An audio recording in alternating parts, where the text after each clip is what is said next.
Grand Rising, guys. Peace to the gods and goddesses. All praise be to the Most High. So, I was just sitting here thinking about, So I was thinking about some of the tactics, right? Some of the things that they do to program you into compliance, to program you into submission, to program you into not calling things as you see it.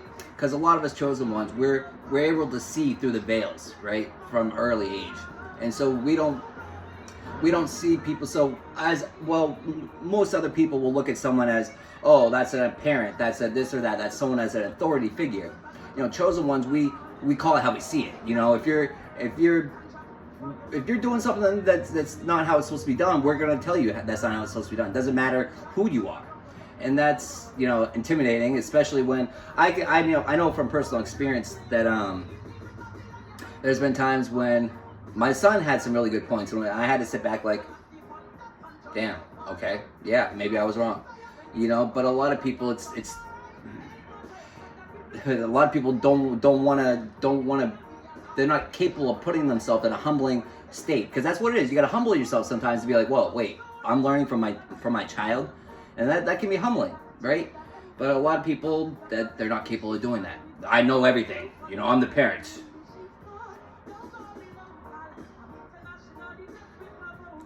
But yeah. But it's just control, you know, it's control.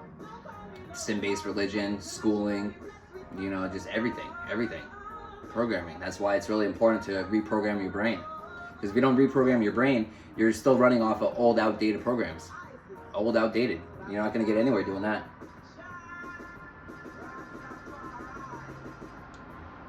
You know, another thing that's a threat is when you're self-sustainable, right? So I remember back, how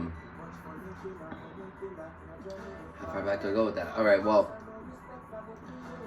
my grandmother passed away. My mom's mother, right? That was probably my closest grandparent, right? And she was a strong woman, very strong woman. You know, they were smokers their whole life, and you know, she had lung cancer. But you know, the doctor told her she wouldn't last like an hour out of the hospital, right? This strong woman, and she lasted what, I think it was like over a week. It was a while. I don't remember exactly how long, but it was a lot longer. She was a strong woman. But I remember coming back from burying her, and that's when I found out my ex Carrie. She found out she was cheating on me.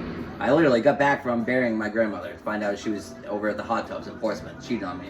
And I don't even remember who it was that time. She was just a whore.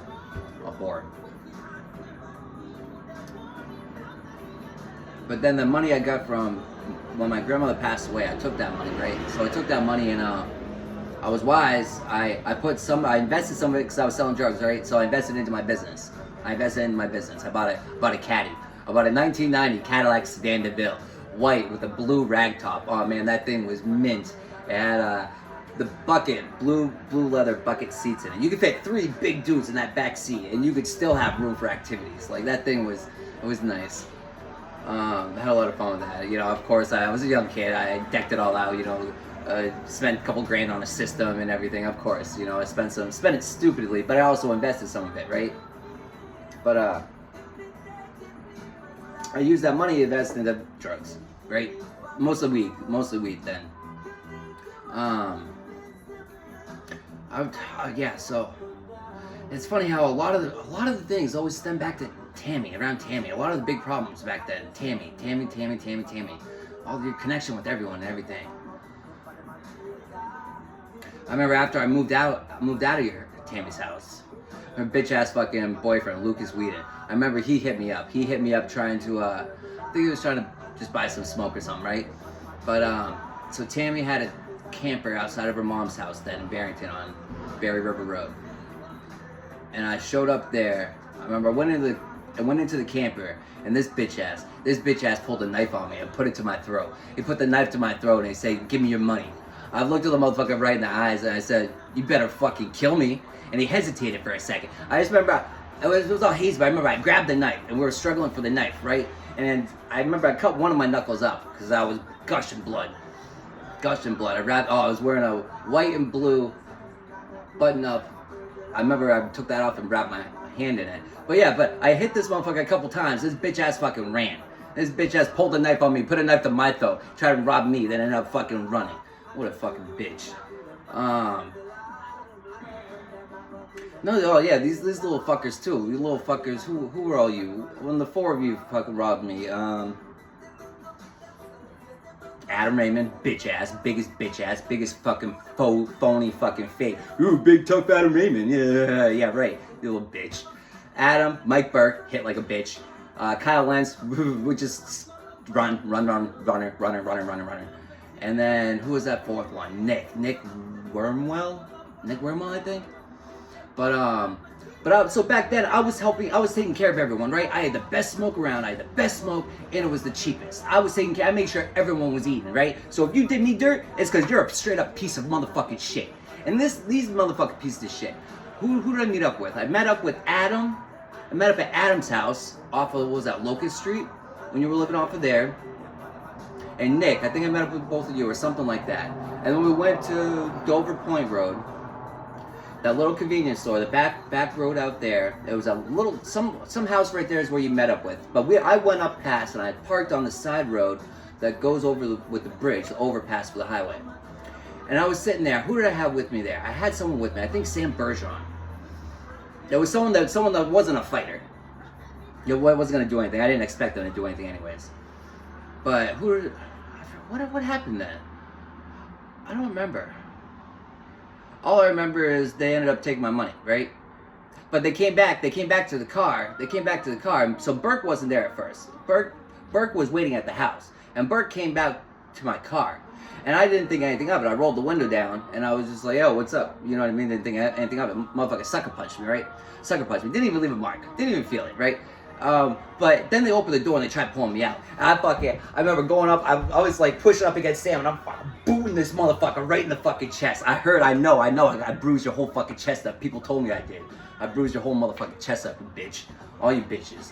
And then I tried to, you all jumped me when I was like pretty much by myself. But then when I tried to fight you when I had like Dana with me and other people, nothing. We rolled up to Kyle's house in the projects. Rolled up to your mother's house in the projects. And what happened there? They had that dark-skinned dude, a little Fruit Loop, Jeremiah or whatever. He was outside. He's the only one that even came outside. No, he's the one that came outside at first, and he had it bad. Or something like that. And then Adam, you little bitch ass ended up coming out. You're supposed to be a big tough scrapper. Ooh, everyone be scared of Adam. So I was standing right there with Dana. And he's like, so I heard you robbed my boy Robbie. I was standing right there too. I'm standing right there, motherfucker. You go, Robbie who? Big old tough ass fucking Adam. Big tough fucking Adam. Oh, you fucking bitch. You're all bitches. All fucking wankster wannabes. Just posers, pretenders. But yeah, pretenders. Being real. Being real is a threat. Being real is a threat to the Matrix. Being real. And so, alright, interesting, like, so, just as, they show you in the movie 7, how demons and stuff can, like, jump into unclean vessels. By unclean, it's a temple that's not pure. You know, if you don't have a clean vessel, if you're not sitting there keeping up your spiritual hygiene, you're an open vessel for anything to hop into and use, and it's gonna have you doing things you wouldn't normally do, acting, saying whatever. Might not be you, but guess what? You're responsible for your own personal hygiene. Simple as that. You're responsible for it. No one else.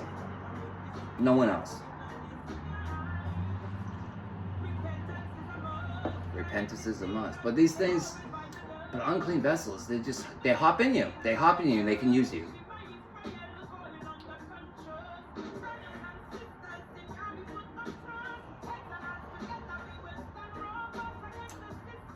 We'll stand together, robust against the system. Robust is big and strong.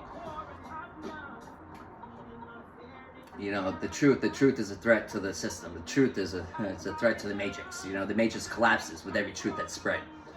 The Matrix collapses with every truth being spread. So it's our job, it's our obligation to tear this motherfucking system down.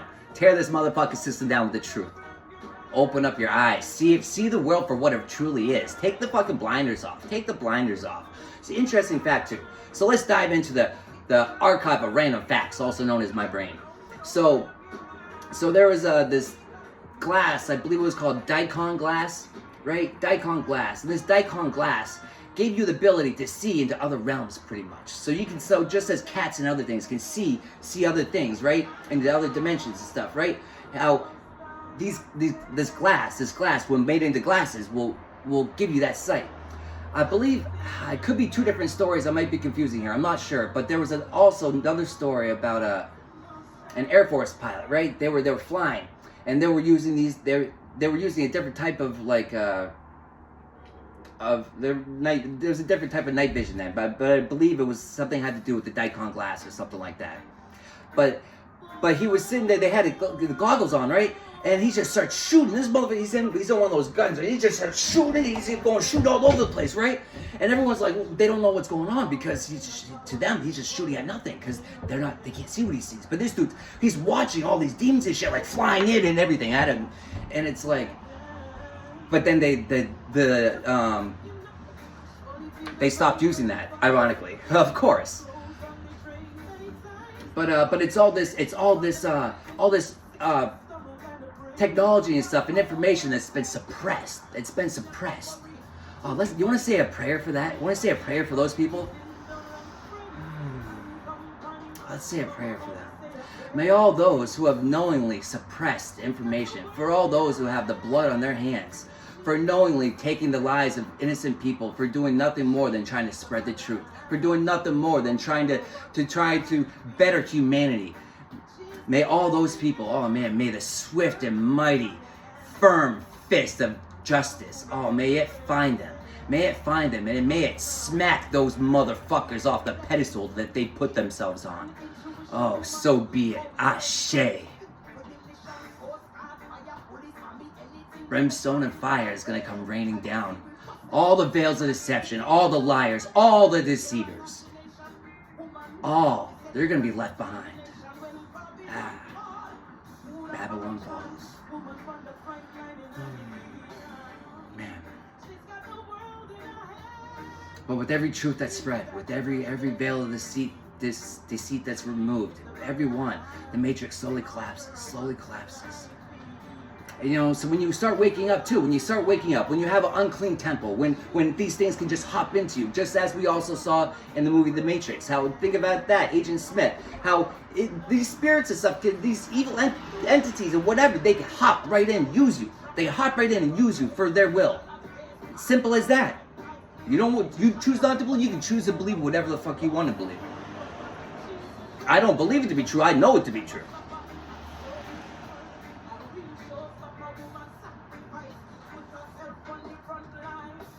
The spiritual warfare is way more intertwined with every aspect of life that we even perceive it to be.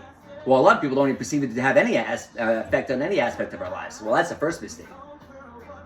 Let's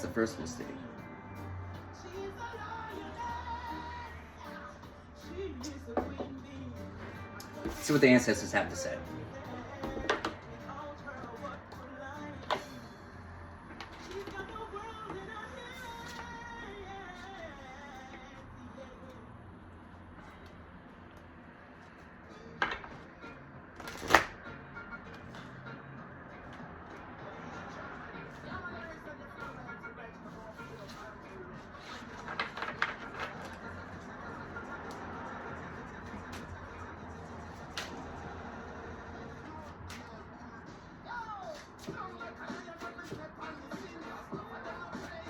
Oh, another interesting fact too.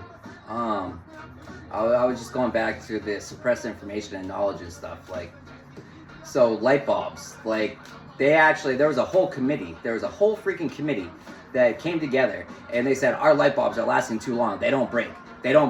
And so they literally made it legal, or they made some law, or they came on some agreement. And so, in which case, everyone that manufactured them is going to make them so that they don't last, so they break. They all came in agreement. May all those people, may you get the future that you deserve, not that you want. And all the lawmakers that were bought off, that their morals, that their morals. Well, did you even have any morals? Maybe at some point it just starts with one little bribe, right? But then once it gets you in your pocket, it's a wrap. It's a wrap. It's a wrap. They're gonna use fear tactics. They're gonna use fear tactics. That's what they do. They're gonna use fear tactics. They're gonna use fear. They're gonna use fear to stop you from speaking your truth, from speaking the wisdom that you hold, which is the truth. The best wisdom is the truth. As a phoenix, we rise above the destruction. You know, we got to be wise enough. We got to be wise enough to come over the fears. You know, what do they say? It's like the strongest people. You know, it's the strongest people aren't always the strongest. They choose to be stronger for 5 more minutes or something like that. It's a choice. You know what I mean? Are we going to persevere through it? Are we going to do what we know is right, regardless of the threats, which is what they bank on. They bank on the fear of striking the fear into you, so that the blackmail is gonna work. They want to strike fear into you. Fear. You know, the system runs on fear. The Matrix runs on fear.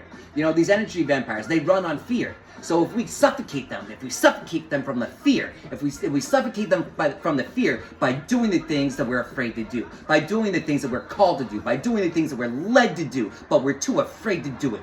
That's how we crash the motherfucking system. That's how we do it. And there's some motherfucking wisdom for you.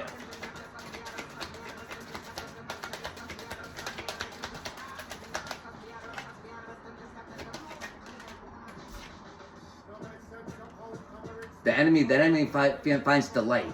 They find delight in fear. That's why they use the mainstream media, the propaganda whores. That's why they use them to strike fear. You know, and then they use these religious whores. Then when I say that, I'm directing that towards the ones that are knowingly misleading the masses, the false prophets, the misleaders, the deceivers, misleading the masses. Those people that find the delight. They find delight in keeping the chains. And just because you don't see the chains don't mean they're there. The mental chains are the ones you should be more afraid of. Because everything starts with your mind. And if you can't control your mind, you've already lost the fucking war. You already lost it. Already done. Already done. Your mind's a battlefield. You need to be its commander, not its soldier. You know, commanders. They give orders. They don't take them. They give orders. But it's a solemn road. You know, they say that in the beginning, a patriot is scarce. Because, you know, they do the things that are hard to do. They do the things that they're afraid to do, but they know it's the right thing to do, and it's the needed thing to do. And so they get over the fear, and they just get it fucking done. They get it done. Just get it fucking done.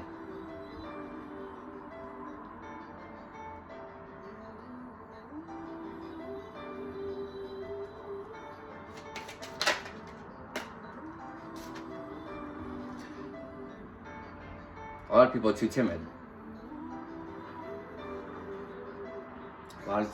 timid. But you know, when we get over the fear, what's on the other side of that? When we get over the fear and we find that glimpse of courage, when we find the size of a mustard seed full of courage, of bravery, when we find that little bit, the things that we can do, the things that we will do, because we speak into existence once we start believing in ourselves. Man.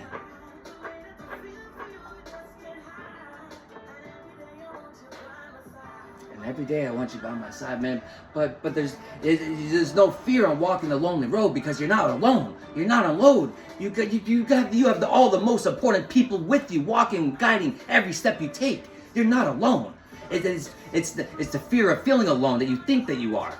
But no, it's a reprogramming. You're not alone. You're never alone. You're not in this alone.